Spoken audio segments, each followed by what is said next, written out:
আয়নাঘর এক অদ্ভুত কল্পকাহিনীর মতো শব্দ, যা সাধারণ মানুষের পক্ষে বিশ্বাস করা কষ্টকর, কিন্তু বাস্তব বড় সত্য, নির্মম। ফ্যাসিজম কায়েম করতে বিগত সরকারের সময় নানা শ্রেণী পেশার মানুষকে গুম করে ফেলা হতো। তারপর বছরের পর বছর, কারো কারো ক্ষেত্রে এক যুগ ধরে তাদেরকে বন্দি করে রাখা হতো এই আয়নাঘর।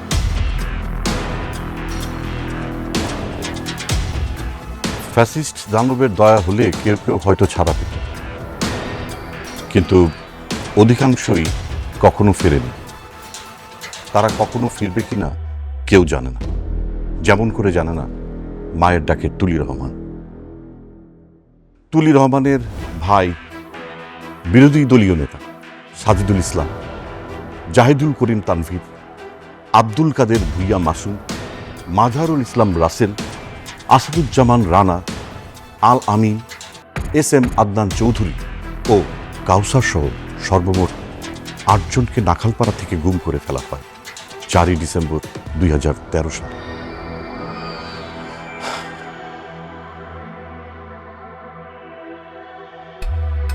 তারপর কেটে যায় এক যুগেরও বেশি সময়।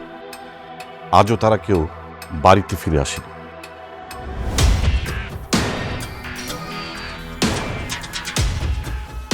বাবা ফিরে আসেনি তার মেয়ের কাছে, সন্তান ফিরে আসেনি তার মায়ের বুকে, ভাই ফিরে আসেনি তার বোনের কাছে। হারিয়ে যাওয়া এই বীর সন্তানদের নিয়েই আমাদের অবতারণা আয়নাঘর। আমি আছি আপনাদের সাথে শাহেদ শরীফ খান।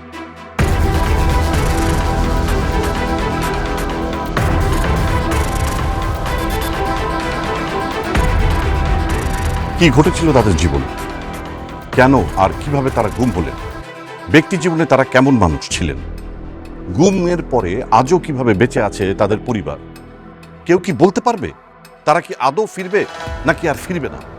রাষ্ট্র সমাজ এই গুমের কি জবাব দেবে? জীবনমৃত এই পরিবারগুলো আর কতকাল প্রিয়জনের অপেক্ষাতে এইভাবে ধুকে ধুকে বাঁচবে? আমাদের উত্তর খোঁজা প্রয়োজন।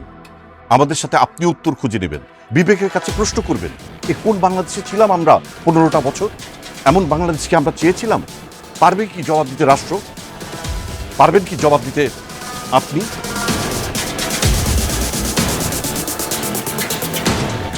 সত্যি স্যার, আমি কারো কিছু কইনি। আপনাকে অনেক লোকে আমাকে থ্রেট দিছে, কারো কিচ্ছু বলি নাই স্যার। এই চুপ কর। এই বেটা, এই শালা ফাজিল, তুই কই লেব? তুই কিছু কষ্ট নাই, তুই তো সুমনের পরিবার সবাইরে কয়ে দিছ।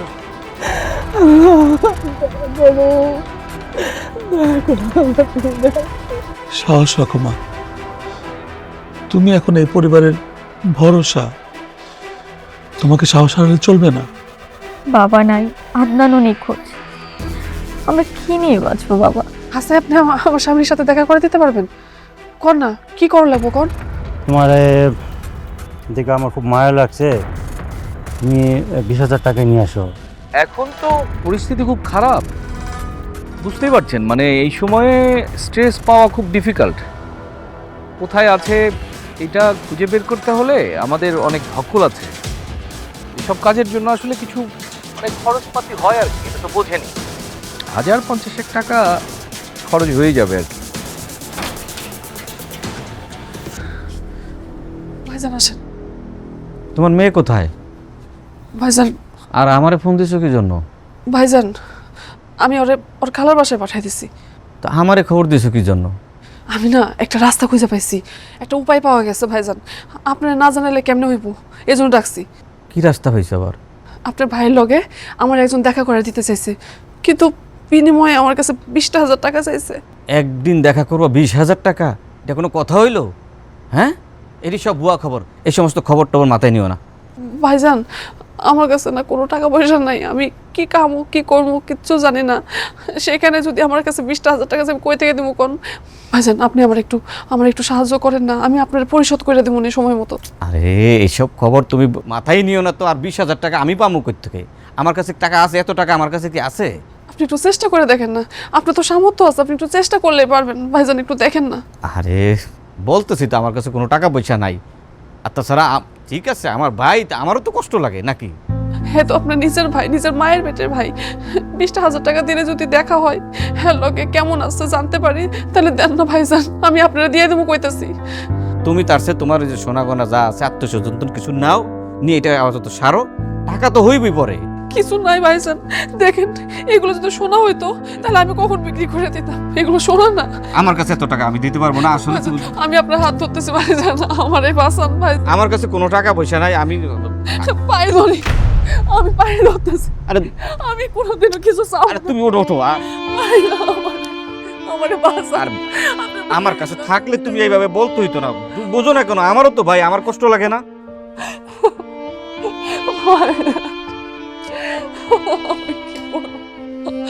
আমি কোনো দিশা খুঁজে পাইতেছি না।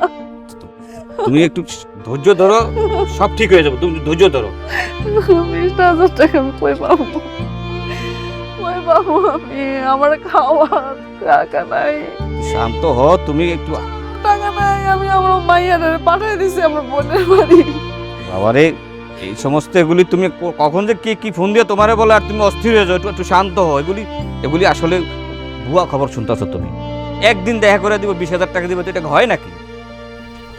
একটু চেষ্টা করার সুযোগটা তুমি তুমি অস্থির হইও না, তুমি একটু ঠান্ডা হও, একটু ঠান্ডা হও, বোঝার চেষ্টা করো।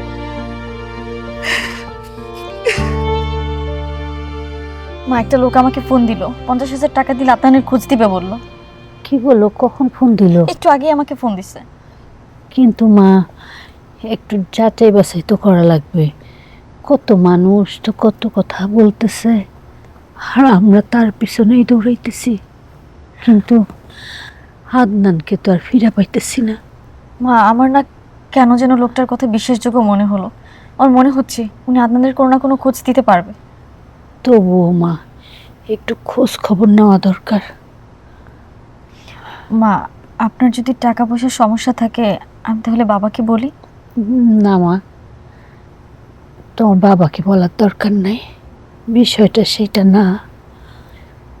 মনে করো একটু খোঁজ খবর নেওয়া দরকার না?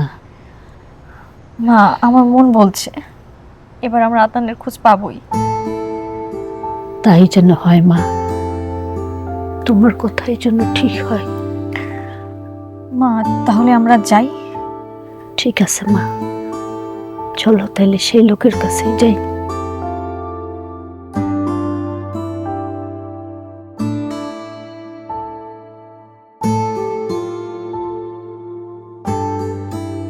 দেশটা না শেষ হয়ে যাইতেছে, আমাদের নেতা কর্মী সবাই অ্যারেস্ট করে নিয়ে যেতেছে, সাধারণ মানুষরা গুম খুনের শিকার হয়ে যেতেছে। মানে কি হইতেছে আমি কিছুই বুঝতেছি না। আমার মনে হয় কি এই সরকার বড় কোনো প্ল্যান নিয়ে আগাইতেছে।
বিশ হাজার আছে স্যার। স্যার জানেন এই টাকাটা জোগাড় করতে আমার রক্ত পানি হয়ে গেছে স্যার। আমি অনেক কষ্ট করে জোগাড় করছি স্যার। আমার স্বামীটারে খুঁজে দিয়েন স্যার। মানে তাড়াতাড়ি যাও, যাও স্যার আমার কাউসারে খুঁজে দেন, আমি কিচ্ছু চাই না স্যার। আমার কাউসারে একটু খুঁজে দেন স্যার। বেশি দেখা যাও তো না। না না না না, আপনি রাখেন, আপনি রাখেন, আপনি আপনার মতো করে খুঁজেন, কিন্তু আমার স্বামীর একটু খুঁজে দিয়েন স্যার। আমি অনুরোধ করি স্যার, আপনার কাছে হাত জোর করে অনুরোধ করি। যাও, দেখো জানো এই জন্য যাও।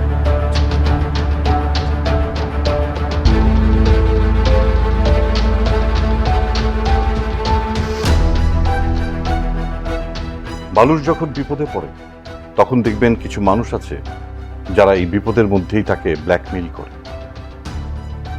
তেমনই কিছু ঘটে গেছে তাদের জীবনে।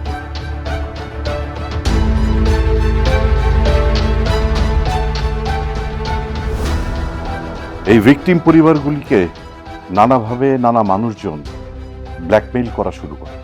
তারা তাদের স্বজনদের খোঁজ দেবে বা স্বজনদের ফিরিয়ে দেবে বলে টাকা নিতে থাকে, আর তারাও খোঁজ পাওয়ার আশায় নিজের সম্পত্তি বিক্রি করে ধার কর্জ করে টাকা দেয়, কিন্তু বাস্তবে কোনো রেজাল্ট হয় না, তাদেরকে আর খুঁজেও পাওয়া যায় না।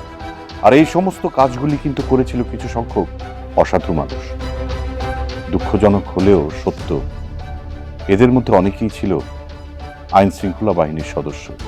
এভাবেই দাঁড়ে দাঁড়ে ঠোকর খেয়ে প্রতারিত হয়ে কেউ কেউ বেছে নিতে চেয়েছিল আত্মহত্যার পথ।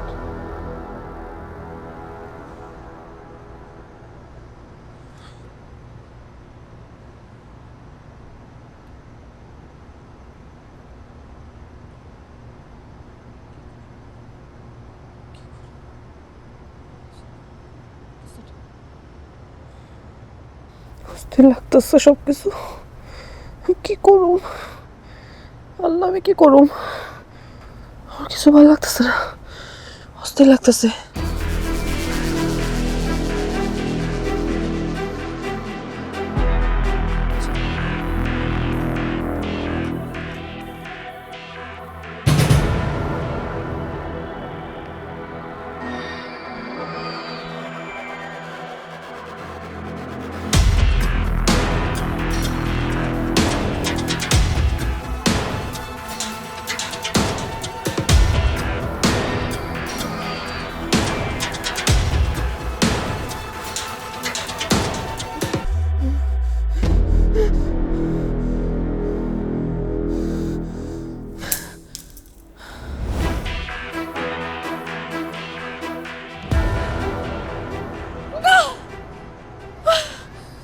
পারতেছি না, আমি আর পারতেছি না।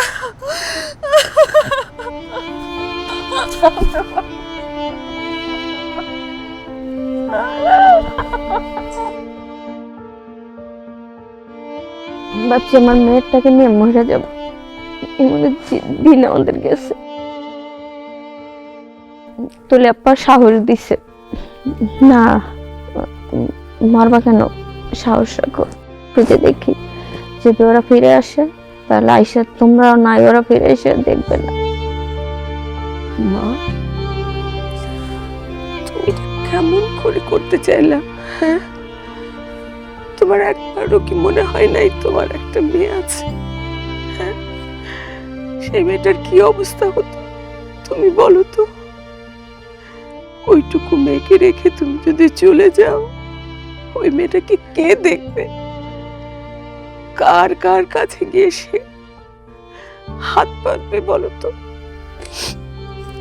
তুমি একটু ধৈর্য ধরো মা, আল্লাহর কাছে ভিক্ষা চাও মা।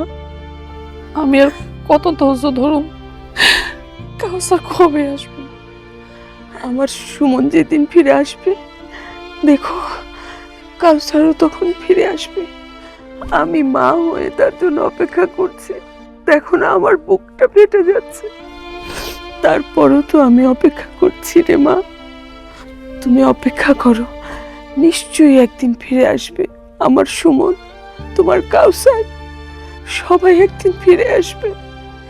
তুমি শুধু আল্লাহকে ডাকো, আল্লাহ পরম করুণাময়, নিশ্চয়ই আমাদের কান্না তার কাছে পৌঁছাচ্ছে, সে নিশ্চয়ই রহম করবে।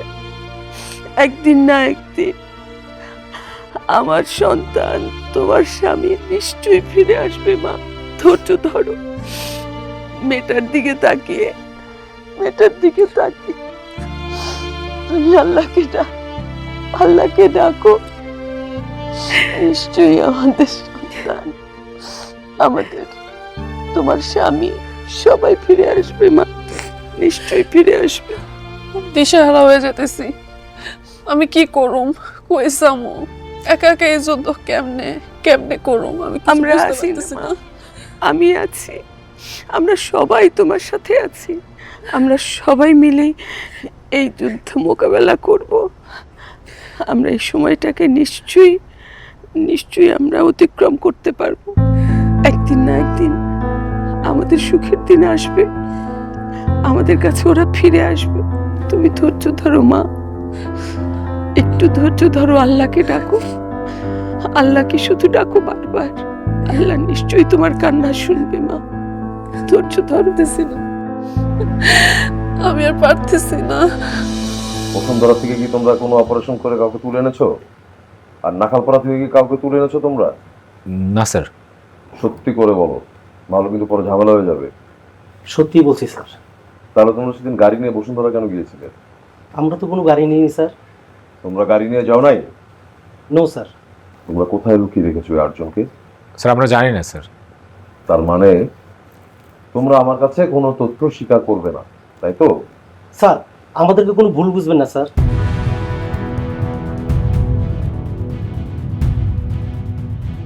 বুঝতে পেরেছি, ঠিক আছে তোমরা যাও। জি স্যার। আসসালামু আলাইকুম।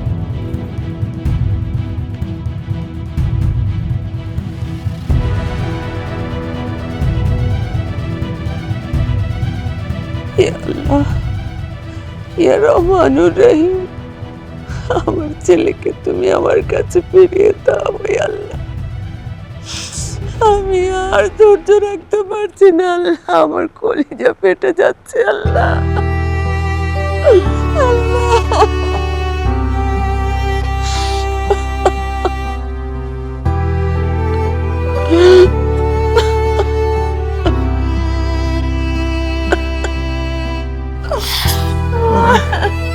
আল্লাহ বাবু, মা মা তুমি চিন্তা করো না, সুমন ভাই চলে আসবে, দেখো।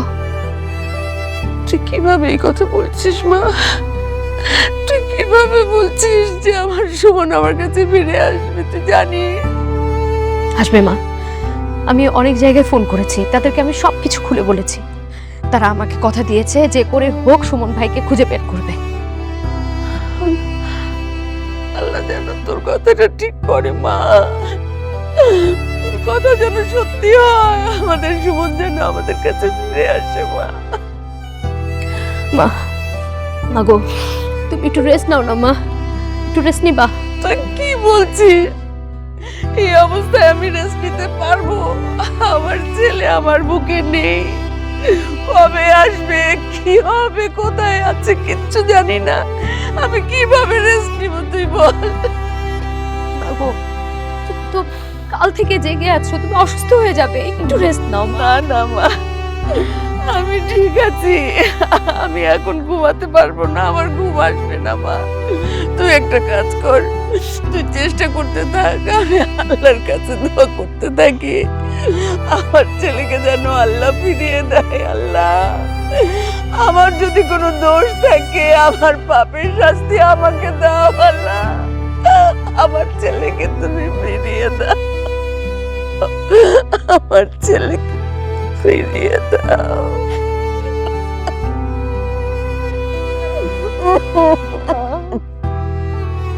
ঠিক ছিল, আমি তোমাকে কথা দিলাম আমি ভাইয়াকে ফেরত নিয়ে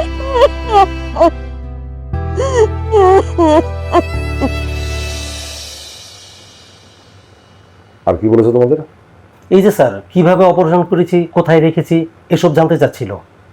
আর স্যার জিজ্ঞেস করতেছিল আপনি এটার সাথে ইনভলভ আছেন কিনা। ও কি কোনো প্রমাণ সংগ্রহ করতেছে নাকি? ঠিক বুঝতে পারছি না স্যার, হলে হতেও পারে। স্যার ও দিনে দিনে বেশি বেড়ে যাচ্ছে স্যার। সেটা আমিও বুঝতে পারছি। স্যার ওকে একটু টাকা দিয়ে ম্যানেজ। না, এসব হবে না। তাহলে স্যার পানিশমেন্ট? তাই করতে হবে, ওকে একটা পানিশমেন্টের ব্যবস্থা করতে হবে। স্যার ওর চাকরিটা কি খেয়ে দেওয়া যায়? আর রাখো, বললেই হয়ে গেল নাকি? বাইরে যেভাবে কাজ করা যায়। এক কাজ করো, তোমরা প্যাকেটগুলো এলিমিনেট করে দাও। এলিমিনেট করে দিব স্যার? যত দ্রুত সম্ভব এলিমিনেট করে দাও, কারণ ওটা যদি ঝামেলা করতেছে, ঝামেলাটাকে ঝেড়ে ফেলে ভালো। যাও স্যার।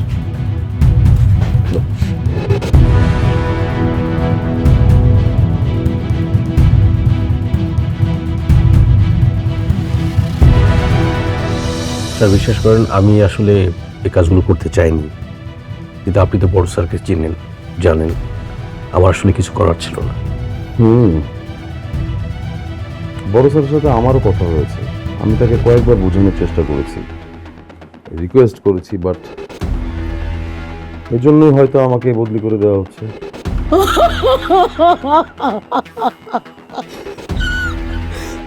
আমার আর কোনো চাওয়া নাই আল্লাহ, আমি আর কোনো কিছু চাই না তোমার কাছে। আম্মু, বাবা কি আমাদের সব কথা শুনে? মা, তোমার বাবা আমাকে সঙ্গেই আছে। আমরা একটা সংগঠন করি, নাম হবে মায়ের ডাক। মায়ের ডাক কিরকম আপু?